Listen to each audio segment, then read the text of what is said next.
Sveiki visi! Mes esame Kauno technologijų mokymo centro statybų skyriaus gimnazijos 12 klasės mokiniai Deividas ir Povilas. Sveiki!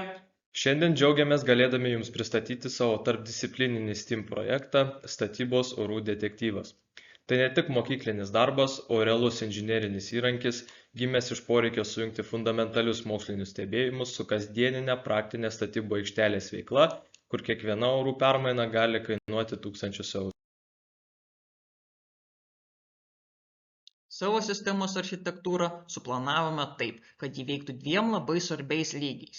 Pirmasis lygis – tai mūsų mobiliosios programėlės širdis. Čia viskas vyksta visiškai automatiškai.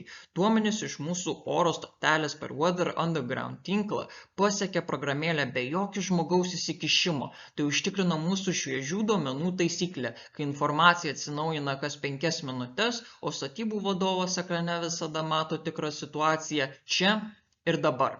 Tačiau yra ir antrasis, nemažiau svarbus lygis. Tai mūsų mokslinis indėlis į pasaulinį globio tinklą. Čia mes patys, kaip tikri duomenų detektyvai, stebėjimus suvedame rankiniu būdu. Kodėl tai darome? Rankinis duomenų vedimas į globio sistemą leidžia mums patiems giliau suprasti mokslinius protokolus, patikrinti kiekvieną rodmenį ir užtikrinti, kad į pasaulinę NASA duomenų bazę nukeliautų tik patys tiksliausi tyrimų rezultatai. Taip sudėtingi techniniai skaičiavimai mūsų sistemoje susijungia su kruopščių tyrėjų darbu ir virsta visiems suprantamais saugos įspėjimais. Mūsų programėlės kūrimo kelias buvo nuoseklus mokymosi procesas pilnas technologinių ieškojimų. Viską pradėjome nuo pačių pagrindų. Pirmasis programos loginės sekas ir algoritmus rašėme online GDB aplinkoje. Vėliau, ieškodami geriausio būdo vizualizuoti savo idėją, išbandėme Flutter, Dart bei Streamlit technologijas, kol galiausiai siekdami didžiausio efektyvumo pasirinkome modernę Lovable platformą. Svarbiausias ramstis šiame kelyje buvo mūsų informatikos mokytoja ir projekto vadovė Rita Sinkevičienė. Būtent jos dėka mes nepasiklydome tarp gausybės programavimo įrankių, mokytoja mus kantriai mokė, kaip valdyti kūrimo procesą ir paversti idėją veikiančią programėlę. Ji padėjo mums suprasti, kaip teisingai rinkti ir filtruoti tyrimui reikalingą informaciją, bei kaip į skaitmeninę formą perkelti statybos reglamentus. Kodėl mums prireikė šio detektyvo? Statybo aikštelėje orai nėra tik fonas. Tai kritinis faktorius, tiesiogiai lemiantis konstrukcijų saugą, medžiagų stingimo kokybę ir darbuotojų sveikatą. Tradiciniai metodai, kai orai tikrinami tiesiog bendrose programėlėse, nebeužtikrina reikiamo tikslumo konkrečioje statybvietėje. Be to, pradedantiesiems darbuotojams sudėtingi 100 puslapių apimties statybos techniniai reglamentai dažnai tampa painių barjerų. Mūsų užsibrėžtas tikslas buvo paversti nematomus atmosferos duomenis į visą parą veikiantį skaitmeninį patarėją. Savo tyrimą pavadinome intriguojančiai – dingusio įšalo byla. Tapę duomenų detektyvais analizavome istorinius klimato duomenis ir pastebėjome bauginančias tendencijas. Vidutinė metinė temperatūra Lietuvoje pakilo 1,2 laipsnį. Tai gali skambėti nedaug, tačiau tai drastiškai pakeitė dirvožemio elgseną. Pavyzdžiui, Vilniaus regione maksimalus įšalo gylis sumažėjo nuo 170 iki 124 cm. Inžineriniu požiūriu tai yra signalas, kad privalome iš esmės peržiūrėti pamatų projektavimo gylį ir inžinerinių tinklų klojimo standartus, nes senieji normatyvai nebeatitinka šių dienų klimato realybės. Tyrimui atlikti naudojame modernę Kautech MS meteorologinę stotelę, pasiekiamą pasaulinėme tinkle ID numeriu IKAU NA48.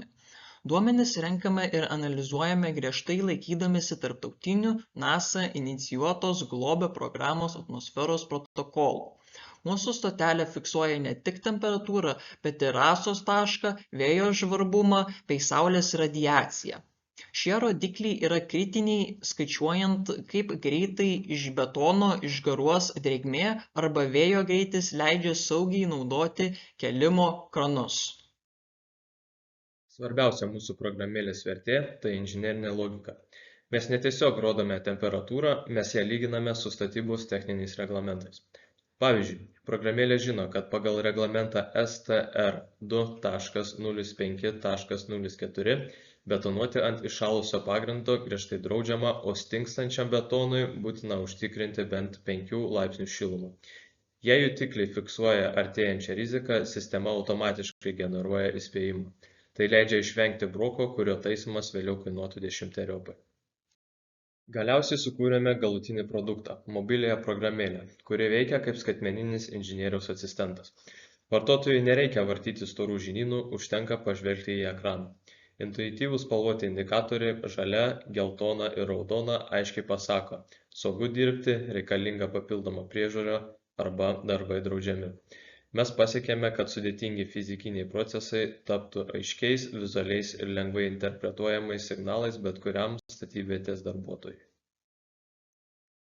Projektas pasižymi ir stipria socialinė orientacija. Suprasdami šių dienų darbo rinkos iššūkius, sukūrėme daugiakalbę sąsają lietuvių, anglų ir ukrainiečių kalbomis.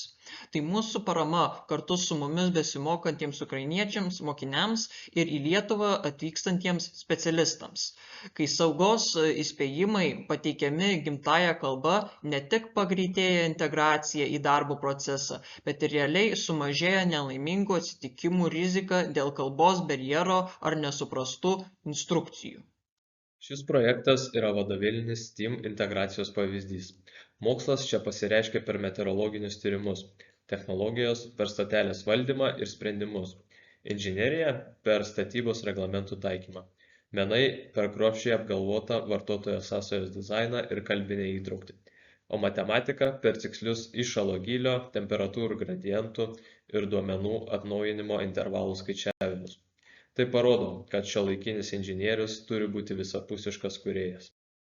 Išvados. Pirma, sukurtas įrankis skaitmeninis asistentas. Naudojant dirbtinį intelektą ir Lovable platformą, sukurta programėlė, kuri kas 5 minutes nuskaito realaus laiko duomenis iš oro stotelės. Sistema automatiškai lygina rodmenis su statybos techniniais reglamentais ir pateikia tiesioginius saugos įspėjimus darbuotojams. Antra, mokslinis pagrindas. Dingusio įšalo byla. Remiantis tarptautiniais globio protokolais, tyrimas atskleidė, kad dėl klimato kaitos Lietuvoje įšalo gylis sumažėjo netgi 46 cm.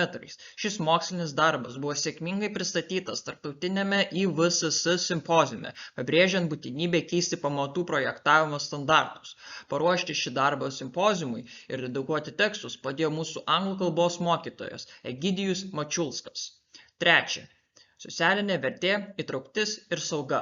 Programėlė veikia 3 kalbomis, skaitant ukrainiečių. Tai užtikrina technologinę įtraukti mokiniams iš Ukrainos bei tarptautiniams specialistams, padedant jiems geriau suprasti vietinius reglamentus ir tiesiogiai mažinant nelaimingų atsitikimų riziką statybvietėje. 2026 metais sausio 30 dieną mūsų projektas Statybos oro detektyvai buvo pristatytas NASA Global simpoziume. Vertintojai darbą įvertino 4 balais iš 4, o komandai už pademonstruotas kompetencijas buvo skirti 7 garbės ženkleliai. Ekspertai teigiamai atsiliepė apie pasirinktą tyrimo metodiką bei inžinerinį sprendimą, nurodydami juos kaip tinkamus pavyzdžius. Šis tarptautinis įvertinimas mums yra svarbus profesinis paskatinimas. Jis patvirtina, kad judame teisinga linkme, kurdami įrankį, kuris gali padėti užtikrinti didesnį saugumą statybvietėse. Baigdami savo pranešimą norime nuoširdžiai padėkoti už jūsų laiką ir dėmesį. Šis statybos orų detektyvo byla mums parodė, kad inžinerija nėra tik susiskaičiavimai. Tai nuolatinis dialogas su gamta ir technologijomis. Kviečiame visus diskusijai ir išsamesniai apžvalgai. Taip pat kviečiame apžvelgti mūsų plakatą. Tai vizualizuota statybos orų detektyvo byla. Šis darbas sėkmingai perėjo tarptautinę patikrą ir kaip tiriamasis mokslinis projektas buvo pristatytas pasaulinėme globio programos simpoziume.